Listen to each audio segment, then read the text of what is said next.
ఒక మనుషుల్లాగా అంటే నేను పిల్లల్ని ఇచ్చిన వాళ్ళ ఇంటికి కనీసం ఒక వియ్యంకుడు వాళ్ళు వచ్చిరని చెప్పి మర్యాద కూడా మాకు ఉండకపోయింది.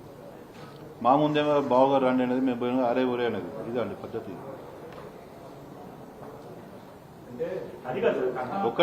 ఒకటండి ఏనాడు కూడా మాకు జరిగిన అన్యాయం ప్రతి ఆడపిల్ల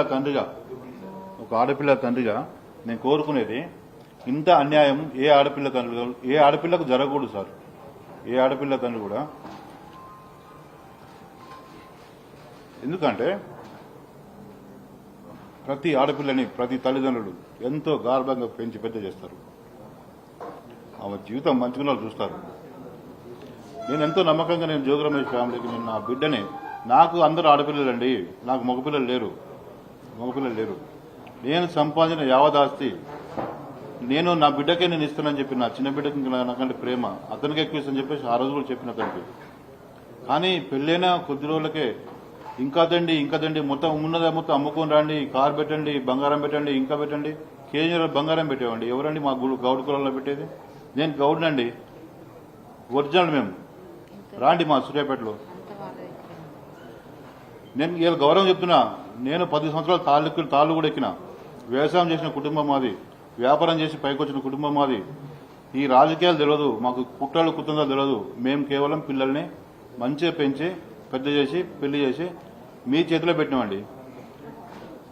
పెట్టిన కొద్ది రోజుల నుంచే మాకు ఇంత ఘోరమైన అన్యాయం జరిగి నా బిడ్డని ఈరోజు ఇంత ఘోరంగా దాని జీవితాన్ని నాశనం చేయాలని చూస్తే ఏ తల్లిదండ్రులు కూడా వాళ్ళకున్న ఆవేశం 14 నెలలు సార్, 14 నెలలండి. 14 నెలల నుంచి కూడా మేము ఏ రోజు కూడా ప్రశాంతంగా ఉన్న రోజు లేదు. రమేష్ గారు నిన్న ఒక నెల బాగా ఇబ్బంది పడ్డామని చెప్తున్నారు. ఒక నెలకు 14 నెలలకు ఎంత తేడా ఉందండి? ఒక ఆడపిల్ల తండ్రిగా నేను ఖర్చు పెట్టుకొని ఈమె కంటే ముందు ఒక 5 నెలల ముందు ఈమె పెళ్లి చేసినండి. మళ్ళీ అయినా నాకు వెళ్ళదు, నాకు ఇబ్బంది అవుతుందన్న కానీ నాకు బాగా ప్రెషర్ చేసి కాదు ఖచ్చితంగా కావాలని చెప్పేసి ప్రెషర్ చేసి మళ్ళీ ఈమె పెళ్లికి ఏదో టైం దొరుకుతుంది అనుకున్నాం. ఒక 2-3 నెలలు టైం ఇవ్వకుండా మాకు ఇబ్బంది పెట్టి మీ బాబుకు మీకు మీ ఫ్యామిలీకి ఉన్న అవన్నీ దాచిపెట్టి నా బిడ్డ జీవితాన్ని ఇలా ఈ విధంగా తయారు చేశారు. అందరూ గమనించాలండి. ప్రతి ఒక్కరు 2 రాష్ట్రాల తెలుగు ప్రజలు, బయట ఉన్న తెలుగు వాళ్ళు, ప్రతి ఒక్క తెలుగు వాళ్ళు 2 రాష్ట్రాల 9 కోట్ల మంది ప్రజలు గమనించాలి సార్ ఈ విషయాన్ని. మా విధంలో ఏ విధంగా తప్పులేదండి. మా దగ్గర న్యాయమే, మాకు న్యాయమే జరగాలి. భగవంతుడు ఎప్పుడు మాకు న్యాయం వైపు ఉంటాడు. న్యాయం ఖచ్చితంగా జరుగుతుంది. మాకు న్యాయం జరగాలి. ఇంకోటి అమ్మా సార్, ఇవన్నీ చెప్పాలని చాలా చెప్పినాం. ఇవి ఎట్లుందంటే సార్, ఇది ఒక దొంగ నడిచినట్టుంది. వినండి బాగా సార్. తప్పు మాదిగా సార్, తప్పు. నేను నా బిడ్డని ఇచ్చినాం 14 నెలల నుంచి కూడా. అబ్బాయి ఇంటికి పంపించి ఆ అబ్బాయి పరిస్థితి కొద్దిగా సక్కదిద్దుకున్నది. మీరు ఇంటికాడని చెప్పి ఇంటికి పంపించిన తర్వాత ఏనాడు కూడా అమ్మాయిని కానీ మమ్మల్ని పలకరించింది లేదు. కొద్ది రోజుల తర్వాత మళ్ళీ శ్రావణ మాసం వచ్చింది. శ్రావణ మాసంలో పంపించాం ఇంటికి. ఆ పంపించిన నెల రోజుల్లో కూడా నా బిడ్డని ఎన్నోసార్లు చంపడానికి ప్రయత్నించారు. వాళ్ళ ఫ్యామిలీ, వాళ్ళ అమ్మాయి శ్రావణ మాసంలో ఉన్నది ఒక 20 రోజులు అక్కడ ఉంది, ఒక 20 రోజులు ఇక్కడ ఉన్నది. పెళ్లి కంటే ముందు, పెళ్లి ముందు కూడా మాకు, పెళ్లి తర్వాత కూడా మాకు ఎట్లాంటి వాళ్ళ కానించి లేదు. ఇంటికి పంపించడానికి కానించి కూడా ఫోన్ల ద్వారా కూడా రాజీవ్ బెదిరించిన కాల్స్ కూడా మీరు అనేది విన్నారు. వాళ్ళ అత్తమ్మ ఫోన్ చేసి ఏమైందమ్మా, మీ బంగారం ఏమైంది, డబ్బులు ఏమైంది, మీరు రాండి తీసుకురండి అని చెప్పేసి మాకున్నే మొత్తం అమ్ముకొని రాండి అని చెప్పడం వరకే వాళ్ళ బాధ్యత.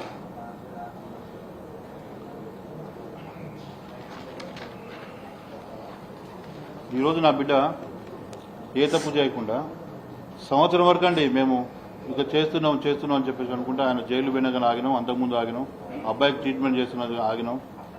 సంవత్సరం నుంచి కూడా సంవత్సరం వరకు ఇంకా నెలకు 10 రోజులకు సంవత్సరం అయిపోయింది కూడా మా ఇంటికి వచ్చి అమ్మ నీకు న్యాయం చేస్తా అని చెప్పి నెత్తి మీద చేపెట్టి చెప్పిన రోజులు ఉన్నాయి. సరే నమ్మినాం, పెద్ద మనిషి కదా అని నమ్మినాం. మాకు ఏ ఒక్క రోజు కూడా చెప్పేది ఒకటి చేసేది ఒకటి, చెప్పేది ఒకటి, వాళ్ళ మనసులో ఉన్నది ఇంకొకటి. మాకు న్యాయం జరగలేదు కాబట్టి మేము ఈరోజు ఈ విధంగా మీ ముందుకు వచ్చి మాకు న్యాయం జరగాలని చూసినాం. ఒకసారి సేమ్ పాప చెప్పినట్టు కోర్టుకు పోతే ఇదే కేసు మేము సిపి గారికి వెళ్తే సజ్జల రామకృష్ణారెడ్డి దగ్గర వెళ్ళిన మాట వాస్తవం. అది వాళ్ళ ఇంటి దగ్గర మాట్లాడి ఒక నెల రోజులు సెట్ చేసుకొని చెప్పారు. ఆ మాట వాస్తవమే. అది కాలేదు. ఫస్ట్ వైసీపీ మన వెల్లంపల్లి సింగ్ గారు చెప్పినాం, అది కాలేదు. ఎవరి దగ్గర తిరిగినా మాకున్న పెద్ద మనుషులు కానీ మాకున్న లాయర్స్ కానీ ఎవరైనా సరే ఆయనకున్న పలుకుబడితోటి వాళ్ళని రాకుండా చేసి వాళ్ళకి ఇంత ఇస్తాం అని చెప్పేసి ఏ ఒక్కరిని కూడా రాకుండా చేసి మమ్మల్ని ఒంటరి చేసి కనీసం వీళ్ళు ఏం చేసుకుంటారు చేసుకోపోయే ఉద్దేశంతో ఎంతో ధైర్యంగా అన్యాయం చేయడం జరిగింది. అమ్మ ఒకటి లాస్ట్ మొన్న కూడా తల్లి లాస్ట్ ఒకసారి మన ఎన్టీఆర్ జిల్లా వైసీపీ అధ్యక్షుడు అవినాష్ కూడా అతను కూడా అన్న మీరు అన్న కేసులు ఎన్ని పెట్టుకున్నా మీ అందరూ మీరు కూర్చొని మాట్లాడని చెప్పేసి అట్లా కూడా 1 మంత్ ఈ రోజు వరకు కూడా ఇంకా వాళ్ళు టైం ప్రొలాంగ్ చేసుకుంటూ వచ్చినారు. పిలిపించి సార్ మీరు కొద్దిగా మీరని చెప్పండి సార్, రమేష్ గారికి చెప్పండి, పాపం అమ్మాయి చాలా చిన్న అమ్మాయి, ఆమె భవిష్యత్తు ఖరాబ్ అవుతుంది, ఇవన్నీ కోర్టులు ఇవన్నీ పోతే చాలా ఇబ్బంది పడుతుంది అమ్మాయి, చెప్పండి సార్ అంటే అన్న మేము నా మాట విన్నాడు అతడు, మీరే న్యాయపరంగా పోతే పోండి అని చెప్పేసి అతను చెప్పినాడు.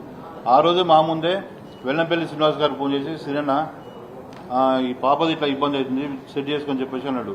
ఇట్లా అనేక సార్లు కూడా మమ్మల్ని మాట్లాడుతున్నాం చెప్పేసి ఈ రోజు మాకు ఈమె మీద కేసు ఫస్ట్ పెళ్ళైన 2 నెలలకే నల్లెన్ వేటది ఆ కేసు వేసిండు. ఆ తర్వాత 1 year కాగానే ఇంకేదో కేసు వేసిండు.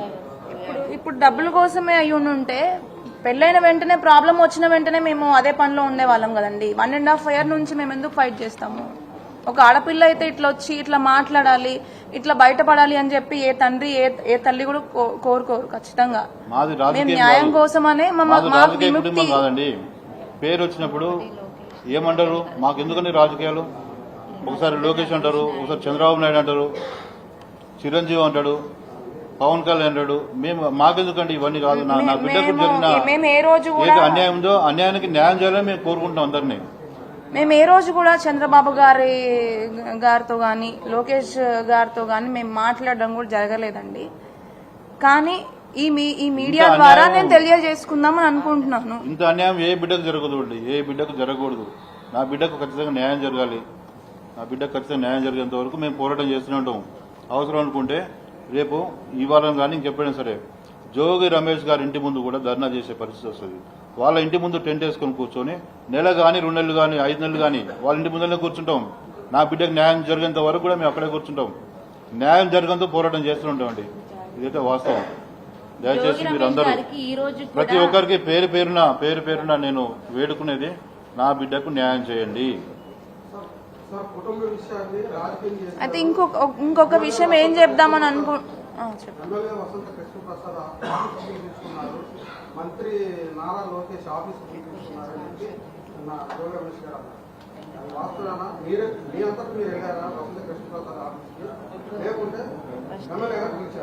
వసంత కృష్ణప్రసాద్ న్యాయం కోసం మేమే వెళ్ళాం సొంతంగా 3 times వెళ్ళాం.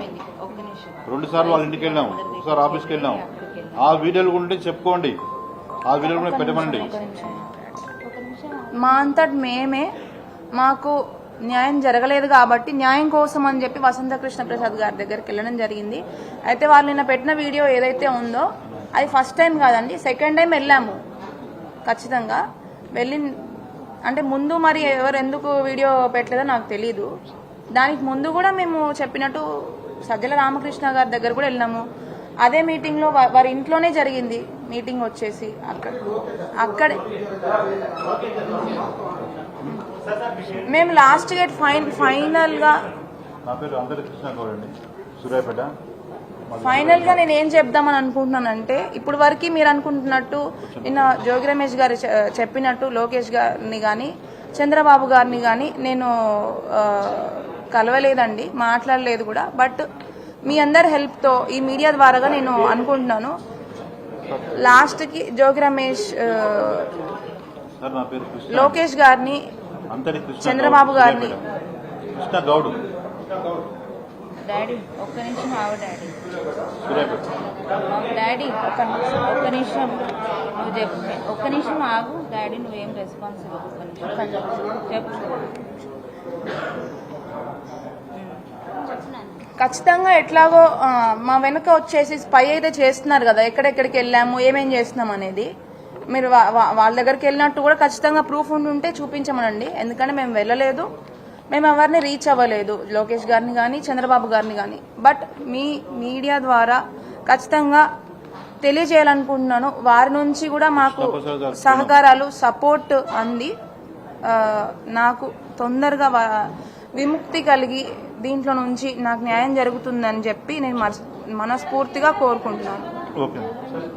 అదే దయచేసి దీన్ని పొలిటికల్ గా కన్వర్ట్ చేయొద్దు అని చెప్పి అది కూడా రిక్వెస్ట్ చేసుకున్నాను. అలా నాకు చాలా బాధాకరంగా కూడా ఉంది అట్లా చేస్తున్నందుకు. ఎందుకంటే అతనికి కూడా తెలుసు పర్సనల్ గా నేను ఎంత ఇబ్బంది పడ్డాను, అతను ఎంత ఇబ్బంది పెట్టాడు.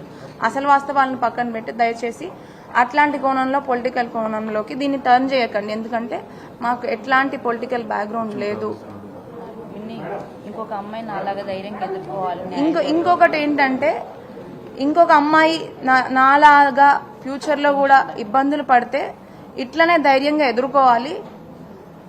అండ్ నేను వాళ్ళకు ఒక ఆదర్శం అవ్వాలి తప్ప, అరే ఈ అమ్మాయి బయటికి వచ్చి వాయిస్ రేజ్ చేసింది కదా, ఈ అమ్మాయికి ఏం న్యాయం జరిగింది, ఏం జరిగింది, మన పరిస్థితి కూడా ఇట్లా అవుతుంది బయటికి వస్తే అని చెప్పి భయపడకుండా మనం బయటికి వచ్చి వాయిస్ రేజ్ చేస్తే ఖచ్చితంగా ఉన్న వాస్తవాలు బయటపడి ఇబ్బంది పడి వస్తున్న అమ్మాయిలందరికీ కూడా న్యాయం జరిగి వాళ్ళకి నేను ఒక ఆదర్శంగా ఉండాలని చెప్పి నేను కోరుకుంటున్నాను. చాలా థ్యాంక్స్.